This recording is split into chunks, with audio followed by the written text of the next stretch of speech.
On this cloudy Saturday, we're headed to Santa Monica Pier, UCLA Botanical Garden, and a popular restaurant in Koreatown. It was, to say the least, an activity-filled day. So to get to Santa Monica Pier, you have to take the Expo line, which is a light blue metro line, and arrive at downtown Santa Monica Station. It's an easy 10-minute walk that's downhill. Oh, and while in Santa Monica, we're also visiting the Uniqlo store.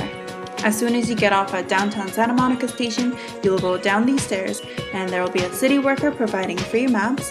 Feel free to take one to help you navigate, and you'll turn left and continue walking down the street to get to Santa Monica Pier.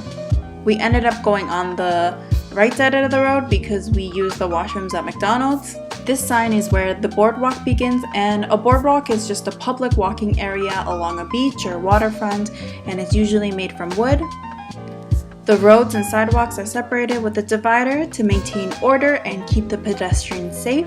And as you can see, there's a parking area for those driving here, and the lot is looking pretty full already.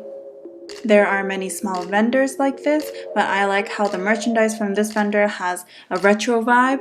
Japadog is one of the food vendors available, and it is pricey because it's in a tourist location. I would have liked to try it, but in my opinion, $8 for a hot dog, it's not worth it. This is just one side of the beach, and I wonder how busy it would have been if it was a sunny day. And on the other side of the pier, I think there was lifeguard training because there were many swimmers doing laps back and forth with lifeguard floats. In the middle of the pier, there are carnival rides with a Ferris wheel, roller coasters, and a drop tower as well. It's a lively atmosphere with lots of sounds and people. There are many street performers, artists, and pigeons as well. Once you go all around the pier, you'll arrive here. There is a set of stairs to get down to the beach area and a path leading to the original Muscle Beach. There is a kids area with smaller size swings and rings, and an adult area with rope climbing and pull-up bars. There was even a grassy area with a yoga class that was happening. It was not hard to see that many people were showing off their athletic abilities here. Once we reached the sign, we were here. We took a side path to get back up to the main pier area. Going back up took more of an effort because it was uphill, but we managed, and we made it to Uniqlo. Uniqlo is a Japanese clothing retailer specializing in casual wear. They're known for their simplistic but timeless design, and the mall that we're at is called Santa Monica Place, and they do provide free Wi-Fi, so we were able to figure out our next destination. So we are on our way to the UCLA Botanical Gardens now. From Santa Monica Place, we took this exit. Walking past the metro station, we get to 5th and Colorado and wait for our bus.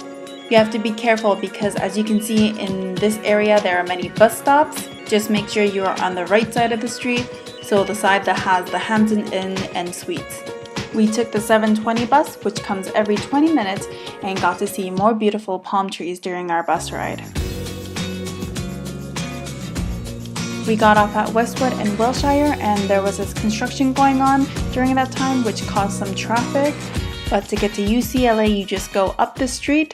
When you see the Hammer Museum, that's where I feel the UCLA campus atmosphere begin. Also, the Hammer Museum is free in admissions, so if you're interested in going, definitely check it out. It was lunchtime and we were very hungry at this point, so we walked up the street to try Chick Fil A for the first time ever. A friend recommended going here, saying it was good, but we didn't know what else to expect. The seating area didn't seem too busy, but there were many people in line ahead of us. There was an employee taking the customer's order, so once you reach the counter, you only had to pay. And if you knew what you wanted to order, it really got the line moving. But since it was our first time, we were staring at the menu for a solid 5 minutes. I got the grilled chicken burger, waffle fries, and a cup of water. I was pleasantly surprised at the whole wheat bun. So from Chick Fil A, we took a 5-minute walk to the UCLA Botanical Gardens. We both really enjoyed Chick Fil A. I thought the grilled chicken burger would be bland, but it was seasoned really nicely, and the chicken tasted fresh like it was never frozen. But my favorite part was the Chick Fil A sauce. It was sort of like a smoky mayo, and the waffle fries were different than the regular conventional straight fries, so it was fun to eat. And at the entrance of the garden, there is this abandoned scooter, which reminds me all over Santa Monica. There were these kind of scooters which people were either riding or left unattended. We were curious and got a closer look.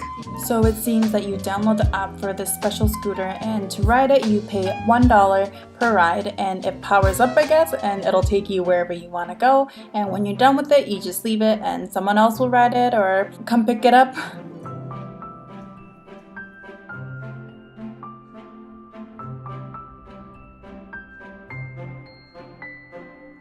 The garden was tranquil and lovely. The entrance of the garden is sparse with not much to look at, but as you walk farther into the garden, it gets more luscious with all different kinds of trees and plants. What's here is the remaining petals of a cherry blossom tree. This is the palm tree section, and it was awesome to see all different kinds of palm trees and get to know their names. This one's the windmill palm tree. And this one's called the spiny fibrous palm tree. Obviously, the name replicates the way it looks.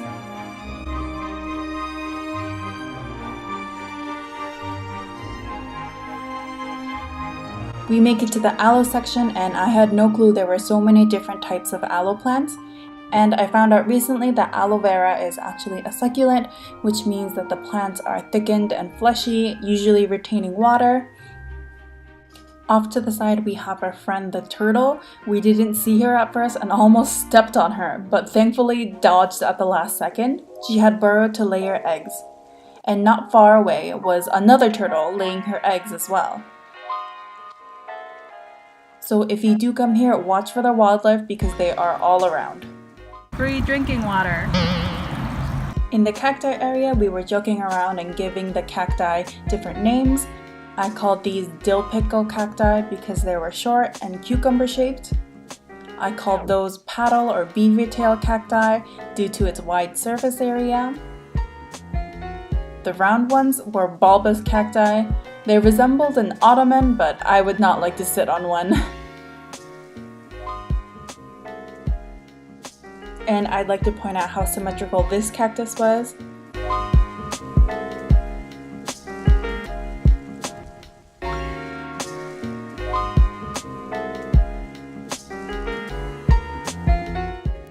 When you turn around from the main cacti garden, there was a miniature version with baby cacti. This squirrel wasn't scared to approach us. I bet lots of students have given it food and wanted food from us. The squirrels in LA are much smaller and not as bushy compared to the Canadian squirrels that we're used to, and it must be because of the warmer climates. After the botanical garden, we took a 10-minute walk to Whole Foods. I really enjoy looking at the products in Whole Foods because the items are very unique and you can find anything free of something, like dairy-free, soy-free, gluten-free, nut-free, and etc. The only downside to Whole Foods is that the prices are usually expensive. At this point, I'm looking at the yogurt section way too long because the one I wanted was too pricey and I was going back and forth whether to buy it or not. So from Whole Foods, we get back to Westwood and Wilshire Station and take the 7:20 bus again for another 30 minutes, and we arrive at Wilshire and Normandy Station. From there, it's a 6-minute walk to Hangari Kalguksu. Hangari is a Korean ceramic jar, and kalguksu is a noodle dish with handmade noodles and broth. Their menu is one-sided, specializing in noodles with a couple of rice dishes.